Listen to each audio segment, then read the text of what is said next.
Bonjour à tous, aujourd'hui je vous propose une petite équation à résoudre avec des racines carrées. Alors je vous donne un premier indice. Donc, dans la question 1, on va développer. Donc 2 plus racine de 3 au carré. Alors vous remarquez, c'est une identité remarquable. Donc on va faire, c'est a plus b au carré. D'accord? Donc a au carré, ça fait 2 au carré, 4.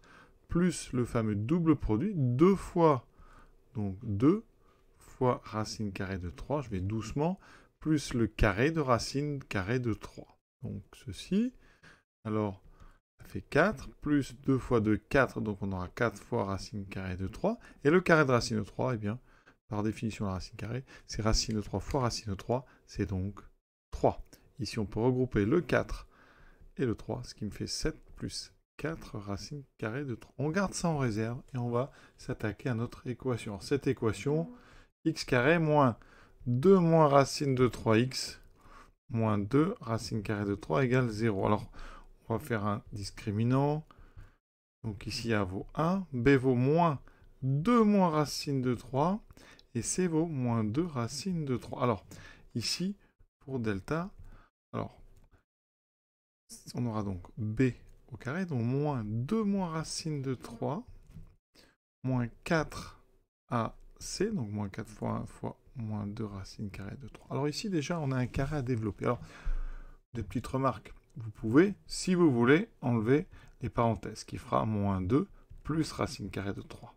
Et donc, on écrira racine de 3 moins 2. Quand on met racine carrée de 3 moins 2 au carré, eh bien, c'est une identité remarquable. Ça fait racine de 3 au carré, on l'a dit tout à l'heure, 3, moins le double produit 2 fois racine de 3, donc 4 racine de 3, plus le carré de 2 qui fait 4. Si vous ne voulez pas enlever les parenthèses, eh bien ici, il faut savoir que la fonction carré est une fonction paire, donc ce moins ici ne va avoir aucun effet, on peut l'enlever. On aura donc le carré de 2 moins racine de 3. Moins. Alors ici, moins fois moins, plus 4 fois 2, 8 racine de 3. Je vais développer mon carré. Vous verrez que je trouve le même que racine de 3 moins 2. C'est une remarque qu'on peut faire, c'est que quand vous mettez a moins b au carré, vous trouvez la même chose que si vous mettez b moins a au carré. Ça peut être intéressant.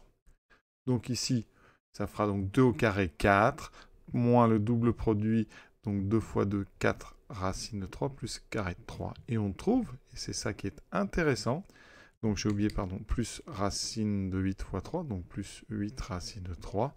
On trouve 4 plus 3, 7. Et des racines carrées de 3, on va les mettre ensemble. On en a 8 ici, moins 4, 8 moins 4, ça fait 4, il m'en reste 4. Et c'est là que la question 1 intervient.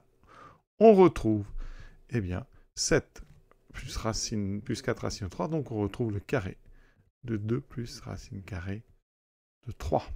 Et donc, quand on va prendre la racine carrée de delta, comme ce qu'on a dans le carré est un nombre positif, eh bien racine carrée de delta, c'est justement ce nombre positif. D'accord? Je rappelle vraiment que racine carrée donc de A, c'est le nombre positif tel que racine carrée de A au carré donne A. Donc il faut, pour prendre un CR, avoir un nombre, il faut répondre à un nombre positif. C'est pour ça que vous êtes obligé d'aller vérifier que 2 plus racine de 3 est strictement positif. Alors maintenant, eh bien, on a donc un delta qui est strictement positif, donc notre équation a deux solutions. Donc, on a deux solutions réelles. La première, x1, moins b. Alors ici, moins b, donc je vais tout écrire, mais c'est moins 2 moins racine de 3. Moins la racine carrée de delta qu'on a trouvé, qui est 2 plus racine divisé par 2a. Voilà. Alors là, il y a un petit peu de calcul. On va enlever les parenthèses. Moins fois moins donne plus. Il me reste 2 moins racine de 3. J'enlève les parenthèses ici. Donc le moins est distribué. Moins 2 moins racine de 3 sur 2. Et vous voyez qu'ici, il reste, alors, les racines de 3 restent, c'est ça qui s'enlève. Il me reste x1 égale moins 2 racines carrées de 3 sur 2. Des racines de 3, j'en ai moins 1, moins 1. Et on simplifie par 2. Ça fait moins racine carrée de 3.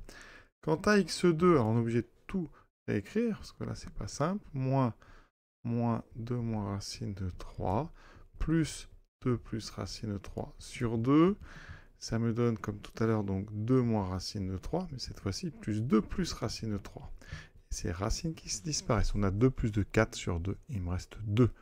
Et donc, on a trouvé nos deux solutions. Donc, S égale 2 et moins racine de 3. On n'est pas obligé de mettre dans l'ordre, je rappelle. C'est un ensemble de nombres. Une dernière remarque. Alors là, j'avance un peu dans le cours. Vous allez voir dans le cours que quand on prend deux nombres x1 et x2, deux nombres, si on prend S, la somme, et P, le produit, eh bien x1 et x2 sont les solutions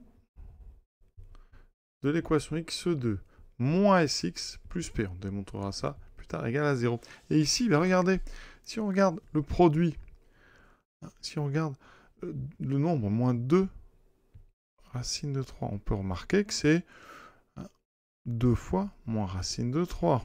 Et quand on regarde ici ce qu'il y a devant le x sans le moins, c'est 2 moins racine de 3. On peut remarquer ici que c'est donc le nombre 2 plus ce nombre moins racine de 3.